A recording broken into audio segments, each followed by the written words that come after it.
Bismillahirrahmanirrahim. Assalamualaikum warahmatullahi wabarakatuh. Selamat pagi sahabat Motivation Family. Alhamdulillah hari ini kita berjumpa lagi di podcast temancerita.mv. Baiklah, hari ini saya pengen bahas dulu tentang ujian nikah ya. Ujian sebelum nikah lah gitu. Judulnya apa ya? Ya bisa jadi ujian sebelum menikah lah gitu ya, karena lagi viral juga nih di beberapa sosmed ya, beberapa sosok yang sudah menikah, yang mau menikah,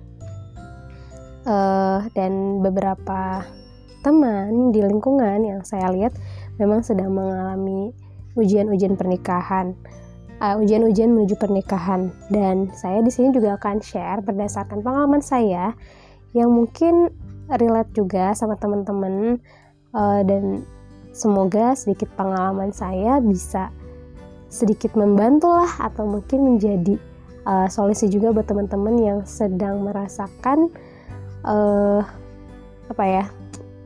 tekanan ujian lah gitu. Jadi kita mulai ya. Oke.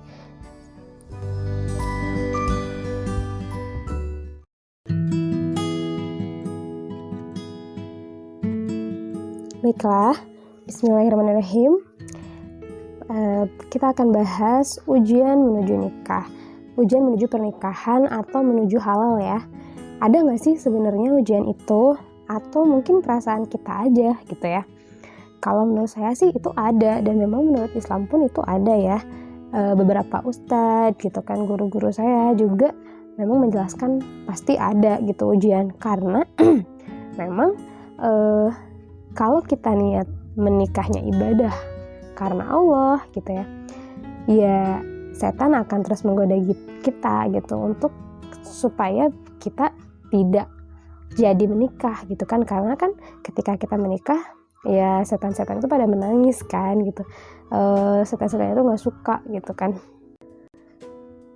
karena setan adalah musuh abadi ya.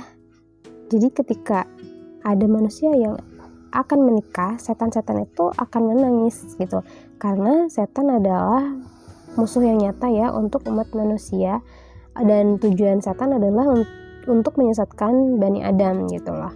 Jadi salah satunya dengan kita menikah, setan itu akan nangis karena dia merasa ini anak manusia sudah terjaga gitu, sudah terjaga dari godaan saya gitu, dari godaan setan gitu. Kalau saya baca sebuah hadis dari Jabir bin Abdullah radhiyallahu anhu mengutarakan, Nabi Muhammad SAW bersabda, barang siapa di antara remaja menikah dalam usia muda, maka menangislah setan dan dia mengeluh, aduh celakalah aku, agamanya telah terpelihara dari godaanku. Hadis riwayat Ibnu Adi. Nah, saat kita menikah muda atau ya menikah sudah cukup dewasa lah ya, maksudnya godaan-godaan setan itu akan datang melalui orang-orang yang ada di sekeliling kita, tiba-tiba membuat kita insecure, bisa jadi membuat kita tidak berani untuk melanjutkan pernikahan dengan cara-cara yang mungkin si setan itu ya. Kalau saya sekarang menganggapnya begitu, karena dulu mungkin sempat menyalahkan orangnya gitu, kayak kenapa sih dia jadi gitu sama aku gitu. Saya sempat ngalamin ketika mau nikah itu malah lingkungan terdekat saya, atau bisa dikatakan teman-teman terdekat saya malah kurang lebih tuh kayak ngerasa kamu kayaknya belum pantas deh nikah, udah jangan nikah dulu. Jadi kayak malah nggak ngedukung gitu, atau malah mungkin keluarga terdekat pun pernah juga ada yang malah terlihat ya belum mendukung lah, bisa jadi orang tua kita gitu salah satunya belum mendukung. Nah, ketika saya kuatkan terus doa, kuatkan terus ikhtiar gitu kan, dan benar-benar meminta sama Allah meluruskan niat lagi gitu kan ya. Dan bagusnya memang dengan ujian ini itu kita menjadi menguatkan niat lagi dan meluruskan niat lagi, karena namanya niat itu selalu berubah-ubah, dan yaitu godaan setan yang membuat kita untuk berubah-ubah niat gitu. Awalnya mungkin lurus ingin niat menikah karena Allah, tapi tiba-tiba di tengah jalan eh ya mungkin karena cibiran orang gitu yang kayak, ih udah tua kok belum nikah, jadi aku pengen nikah biar nggak dicibir orang terus gitu kan. Tapi ternyata diberilah ujian-ujian yang ternyata jodohnya nggak jadi nggak jadi yang sudah yang sudah kita yakini itu gitu kan. Akhirnya ya nggak pede lagi gitu kan, merasa kayaknya nggak jadi lagi deh nikah gitu. Dan akhirnya dengan banyak ujian-ujian itu membuat saya meyakinkan diri untuk minta yang terbaik aja dari Allah, yang terbaik menurut Allah bukan menurut saya. Makanya ketika kita mau menikah, dianjurkan untuk memperbanyak doa, mendekatkan diri kepada Allah, istikharah, terus banyak bersyukur, dan banyak sharing sama orang-orang yang memang lebih bisa memberi solusi ya, orang-orang yang solehah gitu kan, yang justru ketika kita curhat gitu ya, kita sharing masalah pernikahan, bukan malah mendownkan, tapi mengangkat kita, menguatkan kita lagi untuk ayo semangat, karena ujian pasti ada, ayo maju, semangat, luruskan lagi niat gitu. Tapi kalau kita salah curhat, salah cerita sama orang-orang yang tidak tepat, pasti ya udahlah nggak usah jadi nikah, ribet ya ternyata nikah tuh gitu. Malah ada aja gitu yang kayak gitu, dan saya pun mengalaminya gitu. Ada beberapa yang memang membuat saya jadi gak percaya diri sama diri sendiri, dengan misalnya bilang udahlah belum juga bisa masak, belum juga sukses, kamu gak cantik dan lain-lain. Padahal menikah itu masalah iman ya, masalah niat kita gitu kan, dan kan namanya juga menggenapkan separuh agama kita gitu kan. Ketika kita menikah ya insya Allah itu juga naik level, naik kelas gitu kan, naik kelas dari diri kita yang lebih baik dari sebelumnya ya, bukan naik ke dan kita nggak tahu ya misalnya derajat kita di hadapan Allah seperti apa, tapi kita akan merasakannya. Mungkin yang tadinya jadi nggak sabaran menjadi sabar dengan banyaknya ujian-ujian itu.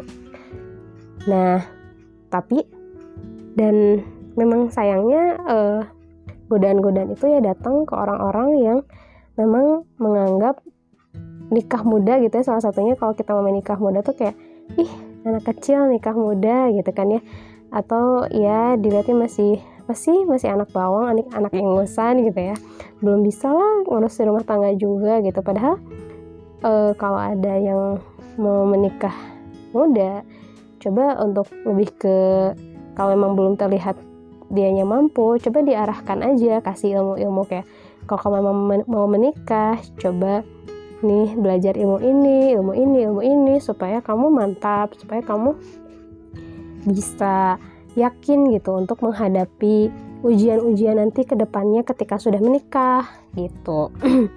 Itu ya yang pertama. Jadi ujian kita tuh pasti dalam niat, dan ujian niat itu datang lewat orang-orang yang tiba-tiba membuat kita down gitu, kayak udahlah anak kecil ngapain sih nikah, nanti aja lagi.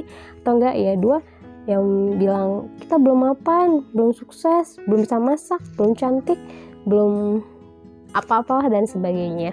Kalau kamu memang sudah yakin untuk siap menikah, untuk sudah merasa butuh menikah, kuatkanlah terus niat, banyaklah terus belajar ilmu agama yang paling penting, ilmu ya psikologi rumah tangga juga itu penting. Sekarang banyak kan parenting gitu kan. Nah kalau itu sih butuh banget, dan saya juga alhamdulillah salah satunya menjadi kuat, menjadi yakin dengan ikhtiar belajar lewat kelas-kelas pranikah gitu, dan banyak kajian-kajian gitu. Apalagi kan kita tuh lahir di masa yang memang lagi boomingnya lagi booming hijrah gitu kan, dan memang itu bagus sebetulnya. Tapi ketika hijrahnya kita hanya untuk niat ingin menikah, ingin mendapatkan wanita, ingin mendapatkan pria, itu mungkin yang belum tepat gitu. Dan ujian itu bisa juga datang untuk menguatkan kita dan meluruskan niat kita lagi. Ketika kamu niat hijrahnya hanya untuk menikah, hanya untuk dapetin cewek gitu ya, nah pasti sama Allah diuji lagi gitu untuk meyakinkan dan untuk merasa butuh lagi sama Allah. Apa sih yang kamu niatkan dalam pernikahan gitu? Untuk apa sih kamu kalau misalnya hijrahnya hanya untuk perempuan, nanti kalau udah dapat perempuannya atau kalau udah dapat prianya, udah hijrah kamu cuma sampai situ aja. Nanti di dalam pernikahan kamu akan kembali lagi ke masa lalu atau udah gitu-gitu aja, nggak akan belajar lagi gitu. Nah, kalau saya memang alhamdulillah merasakan ujian itu datang untuk menguatkan kita untuk meluruskan terus niat, karena memang niat kita berhijrah, niat kita memperbaiki diri, mendekatkan diri kepada Allah itu bukan untuk mendapatkan jodoh, mendapatkan kedudukan, tapi memang harus lillah, mencari ridho Allah gitu. Niat karena Allah, ingin ridhonya Allah gitu. Ketika Allah sudah ridho, insya Allah semuanya lancar, semuanya Allah kasih gitu. Yang kedua, ujian ini saya sambil ini juga ya, sambil searching menurut Google, ujian kita menuju pernikahan itu memang banyak gitu. Ada yang dibalik ujian itu malah ada yang ditinggalkan orang-orang tersayang, orang-orang yang kita butuhkan saat akan menikah. Dan itu menjadi ujian kita untuk bisa lebih mandiri lagi gitu kan, tidak mengandalkan lagi keluarga kita yang ya mungkin contohnya misal ketika kita mau menikah diuji dengan kehilangan sosok ayah, sosok ibu, sosok kakek, sosok nenek gitu, kakak atau siapapun yang memang kita merasa nyaman, yang kita ya merasa sayang gitu ya dengan mereka. Itu kalau untuk saya gitu, saya juga mengalami ketika mau menikah kehilangan kakek, dan memang saya waktu itu ingin nikah dengan yakin gitu ya, dan memang salah satunya juga dorongan kakek dulu tuh. Kakek, ayo kapan nikah gitu ya, kakek pengen tahu gitu siapa calon suaminya gitu. Terus jadi sedikit baper ya, maaf. Ya ini juga semoga buat teman-teman di luar sana yang baru kehilangan seseorang yang ditinggal, buat teman-teman di luar sana yang baru kehilangan seseorang yang dicintainya sebelum menjelang pernikahan, semoga diberikan kekuatan, kesabaran, dan insya Allah akan pelangi yang indah setelahnya. Nah, waktu itu aku juga pengen nikah karena memang kakek saya yang satu-satunya itu masih ada gitu ya, ya nanya gitu, mana calon jodohnya, pengen tahu gitu ya, ya pengen kenal gitu kan. Dan saya juga merasa pengen dapat ilmu banyak dari kakek bersama pasangan saya nanti gitu kan, karena memang alhamdulillah ya ilmu agama kakek saya juga ya sedikit-sedikit ilmu dakwahnya juga ada gitu kan.